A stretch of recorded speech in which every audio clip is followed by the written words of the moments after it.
Hi, it's John Terry, the Black Belt Leader, and welcome to another Black Belt Leadership Master Your Life podcast.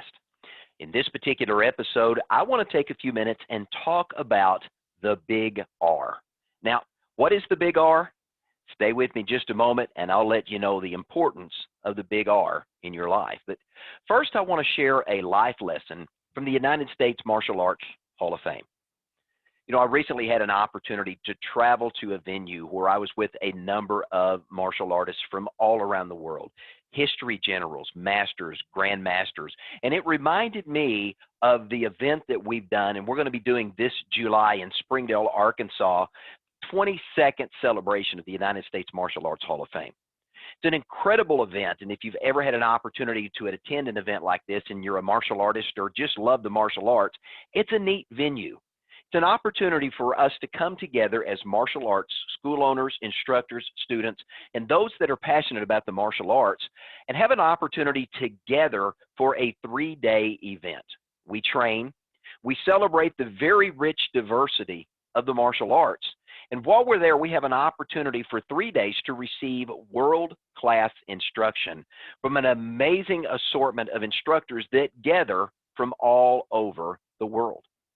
Every year, we have around 15 world-class professionals that teach a variety of different martial arts styles and systems. So there's a significant amount of diversity in training that takes place at these events.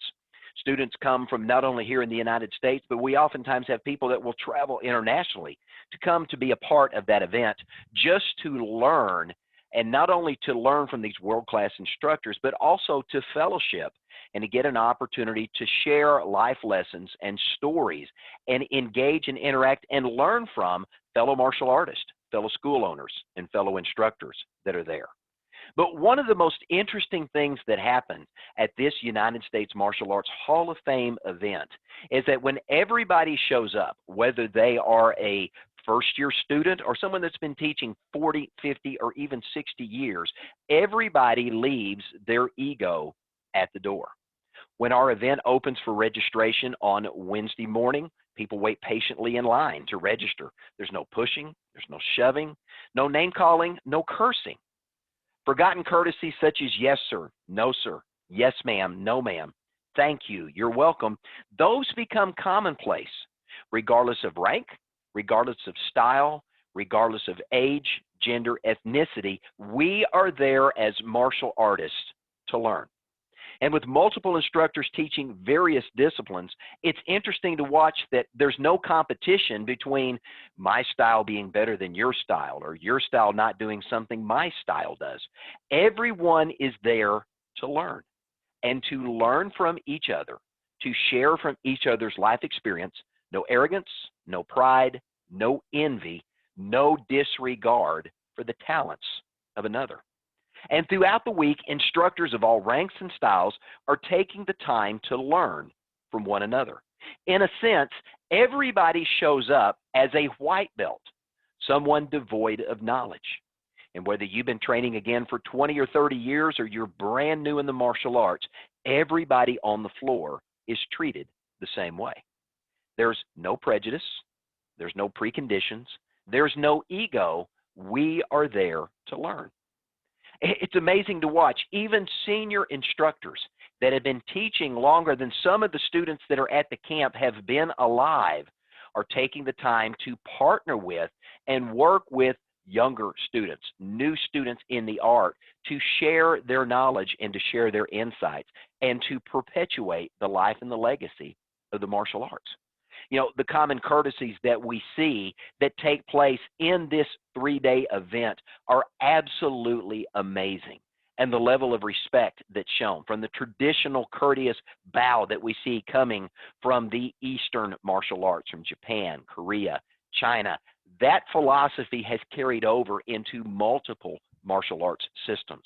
And throughout the event, the big R, respect, is on full display. And again, it doesn't matter what your rank is, everyone comes to learn. And everyone comes with an attitude of being a student. And for 3 days, everyone gathers at this camp to do one thing. They're all there to train, to learn, and to improve, essentially to become a better version of themselves. And they leave this camp not only with new ideas they can take back to their students if they're a school owner, new training ideas and new training regimens that they can go through as an instructor or a student, but with a deeper appreciation for the global diversity of the martial arts, but also for the people who train in them. Lifelong friendships are made at this event, and it's an incredible event to experience. You interested in attending?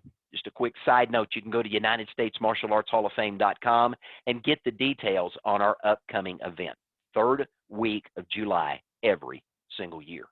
But the big R is always on display at these martial arts events: respect. It's refreshing if you haven't been in a world, and especially the world we've been in lately, where respect seems to be something that's ignored or really taken for granted in this high-paced, stressful, angry world that we live in, where people can hide behind some alias on social media and just lambaste somebody else because they disagree or because they're a different skin color or ethnicity or race. When it comes to these events, everyone understands and practices what should be a normal in society, and respecting others as you would want to be respected, treating others as you would want to be treated if the roles were reversed. Now, by definition, respect is a deference to a right, a privilege, or a privileged position, as in respecting an instructor that's going to be teaching you something you don't know. Respect is also acknowledging someone or something that is considered to have certain rights or privileges, and being respectful of that, respecting a school owner for what they have accomplished, and learning from a school owner, because as a school owner, they have the right to teach. Certain ranks in the martial arts have a right to teach that other ranks don't have the ability to teach. But respect really comes down to this third definition: proper acceptance or courtesy, and an acknowledgement of another individual and their worth in society. That's what respect is about. Now, contrast that to what we see in the world today. What do we see in the world today? Self-centeredness, self-absorbed egos, and arrogance playing the role of what we typically see taking place in society today. When it becomes all about me and my rights are more important than your rights, we now find ourselves in a self-centered, self-absorbed, arrogant world where respect has been lost. Now, as a leadership coach, I've had the privilege of working with men and women who are looking to grow. They want to grow personally or professionally or both.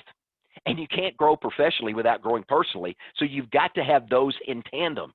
But in their quest to grow, they often miss the finer points of character development in their dealings with others, and that is treating others with dignity and respect. Respect is a big thing, and it is often the missing ingredient to success, or the lack thereof, in the lives of individuals who are looking to learn to lead themselves well and to make good choices. In the martial arts, respect is a big thing.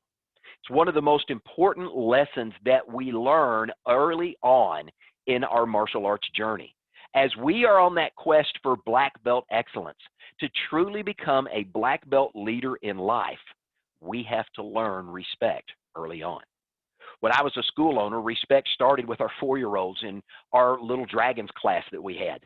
Little things like yes, sir, and no, sir, yes, ma'am, and no, ma'am, were reinforced, not just for the instructors and to their fellow students, but we insisted that these young lives, these young men and women in our classes, as young as age 4, begin to show that same level of respect to their parents and to their siblings. It's a simple courtesy, but it's just as important in the martial arts as learning a proper stance, or to punch, or to kick, or to block. Now, to escape this self-absorbed world that we live in, for a week to go to a camp like the camp I just attended in Houston, or the camp I'm going to be attending when we run our 22nd annual United States Hall of Fame, the opportunity to do that is such a refreshing change of pace. Now, you may think respect is a little thing, but when you have an opportunity to attend one of our events, you'll see how important respect is. And one of the interesting things we find at our events is that our events turn out to be a very refreshing break for the hotel staff. Now, what do I mean by that? When we go to a location, because martial artists are who they are, and respect is such an integral part of how they live life, the hotel staff, the local restaurants that we frequent, and the different places that we go, one of the common things we hear from people in the different cities that we visit are how impressed people were that as the martial artists come into their establishment, the people that are serving are greeted with a warm hello, a courteous word. Oftentimes, they're bowed to and shown respect in traditional martial arts decorum. The people that are serving are treated with dignity and respect for the job they do, whether they're cleaning our room, preparing our food, or honoring whatever it is that they're doing to serve our event when we're there. Now, I'm a student of neuroscience. I'm a behavioral intelligence expert. And as I teach communication and relationship, respect is a topic that really comes up early, and I touch on that often. Neuroscience studies have shown us that effective communication can only take place where trust exists between two individuals. And if you don't have respect, you're not going to be able to earn an individual's trust. Where respect and trust don't exist, the chemistry of the brain actually alters radically. And when there is no respect, the chemical signals that engender trust in an individual simply are not generated in the brain, and as a result of that, trust cannot take place. Now, one of my personal mentors is Dr. John Maxwell, and something John always talks about is that as individuals, each and every one of us should be people of value, adding value to other people. This is something Dr. John speaks into my life quite often, and it's true that one of the ways we add value to other people is through showing respect. Learning to recognize and appreciate another individual's value and worth, as well as recognizing, honoring, and respecting their unique talents, their ability, and their gifts is one of the ways that we can show respect to others. Now, one of my friends and my mentors that we lost just a few years ago was Grandmaster Richard Bustillo. He exemplified a lifestyle of respect, with fame and recognition that came from being one of Bruce Lee's students, and also being a world-class martial arts instructor that was world-renowned and recognized globally for his accomplishments. He had accolades that many of us in the martial arts industry only wish that we had earned in our lifetime. But even though Sir Richard had all of these amazing accolades that he could speak to, he remained one of the most humble men I've ever met. He lived a life of respect everywhere that he went. I can't remember a single time in all of the times that we were together, in a single phone conversation that we had, or any time that we had an interaction of any type, that he did not fail to personally show dignity and respect. I was never John in a public setting. I was always Mr. Terry, Master Terry, or Professor Terry. He wanted to make sure that respect was honored and that each and every person in the class was treated with dignity and respect. Every student, regardless of age, was recognized as yes, sir, no, sir, yes, ma'am, no, ma'am, because that's how Sir Richard Bustillo lived his life. You know, when I think of Sir Richard and all of the things he did, my family called him Uncle Sifu. He was an uncle to my kids. He was the consummate gentleman. And regardless of your rank, even if you didn't have one, your age, your experience, or lack thereof, Uncle Sifu was courteous, he was patient, he was respectful. And when young children and adults, anybody would ask for a photo or an autograph, he always took the time to be available for that. And whether he gave a picture or an autograph or posed for a selfie, after that was done, he thanked them for asking to be having a part of their lives. Whether it was signing an autograph, he thanked them for asking. Whether it was asking them to be in a picture, he thanked them for the opportunity to be in that picture. Gratitude was a part of who he was. Now, as my kids knew him, as I shared, Uncle Sifu, he was a model of respect. Never arrogant. He was never boastful. He never had an ego-driven life. So Richard understood that to whom much has been given, much was required. And he spent as much of his time when he would teach in our school, or we would take our students to attend an event that he was teaching, he spent as much time reminding others of the importance of being kind and respectful and thoughtful to others as he did teaching the martial arts that he loved. Now, we often forget that the most important person in the room is the person we're engaging with. And part of that black belt journey of excellence that we are all on to become a black belt leader in life means that we have to put our own agenda aside and put others first. Those simple courtesies such as please and thank you, you're welcome, I appreciate that very much, sir and ma'am, and using those proper recognitions to honor someone and to show value and respect to them goes a long way. It demonstrates that you recognize another person's value and you're positioning that person as someone to be honored and respected in the eyes of others. Imagine in the home if everyone in the home used those small words, yes sir, no sir, yes, ma'am, no, ma'am, in their interactions, not only with mom and dad, but with brothers and sisters and with other family members. Imagine in a business if everyone treated everyone with that level of respect and they showed that same level of respect to their customers walking in the door. And we could make respect one of those non-negotiable values that become a part of our culture, the difference that we could make and how we would have an opportunity to stand out in the crowd. Now, Sir Richard understood this in his life.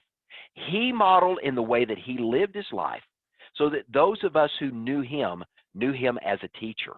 Those of us in his inner circle who had him as a mentor and a friend who were privileged to be under his tutelage were constantly reminded of the importance of character and the fact that respect was one of the most important character traits that we should not only teach others, but we should model respect in the way that we live our lives.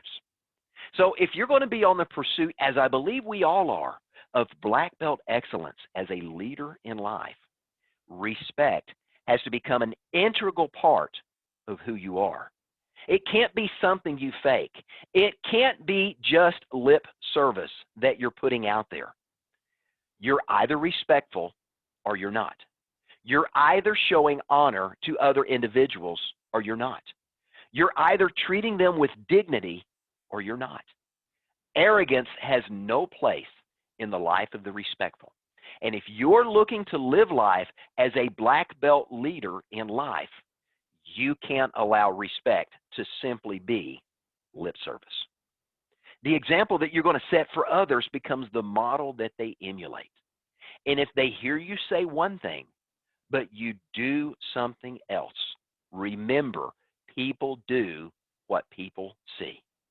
And when there is not congruence between the words coming out of your mouth and the actions that you live out, your actions speak louder than your words. Real Life Management founder Wayne Nance reminds us that our choices that we make, based upon our attitude and our beliefs, ultimately shape our destiny. And in our quest for personal growth and development, and to have a destiny that we want to experience in our lives, respect plays into the beliefs that we have about other people and about ourselves, and it plays into the choices that we make.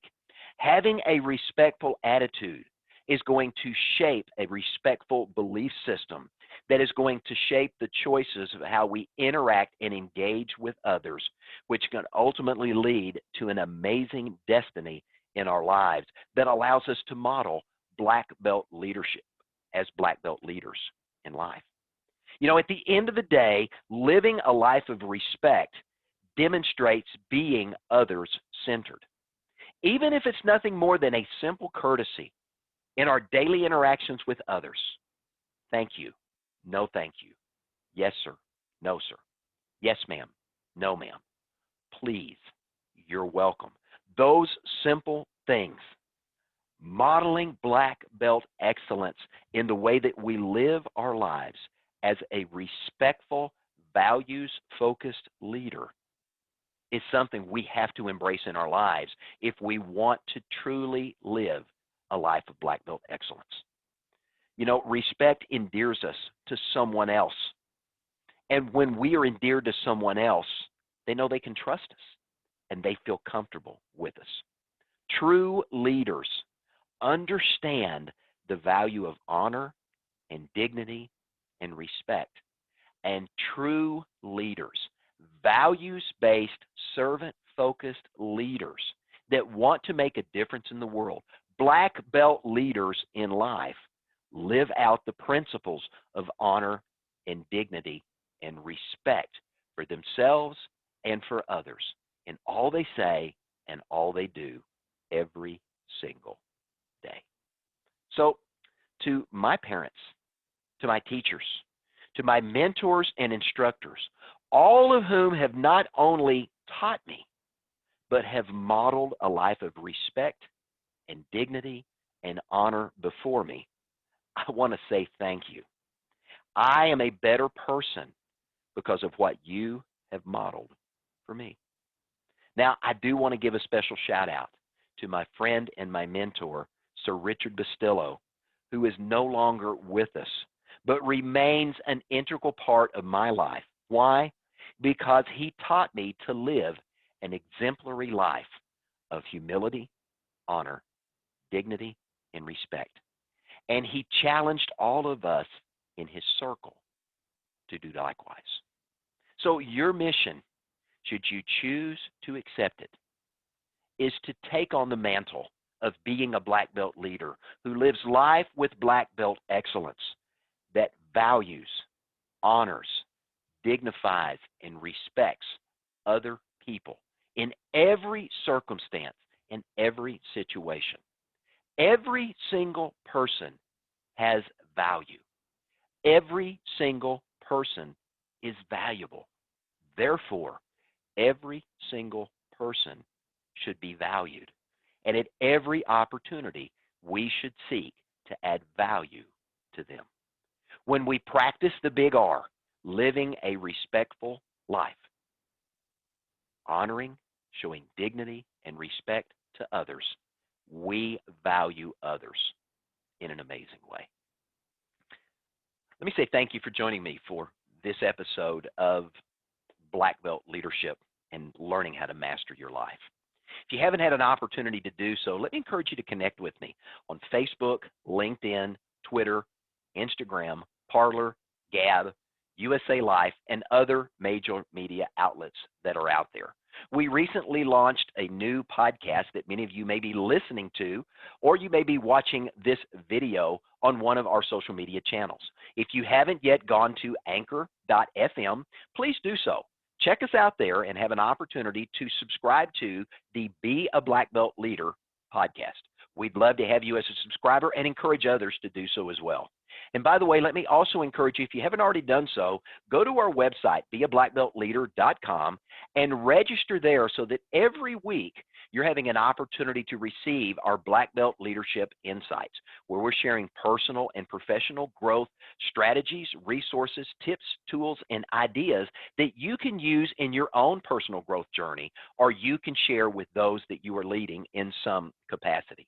Also, we daily post on all of our social media channels resources, tips, insights, tools, and other resources that you can use to grow yourself and to share and grow others.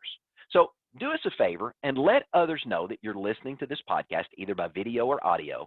Connect with us on one of our social media channels or all of those, and then invite those around you to join you as we continue on this journey of becoming black belt leaders in life and having an opportunity to grow as men and women who are pursuing black belt excellence and truly learning how to master our lives, our relationship, our money, our health, our wealth, our careers, and everything that we put our hands to do. I'm John Terry, the Black Belt Leader. Thanks for joining me for this Black Belt Leadership Master Your Class podcast. I hope you have a great day.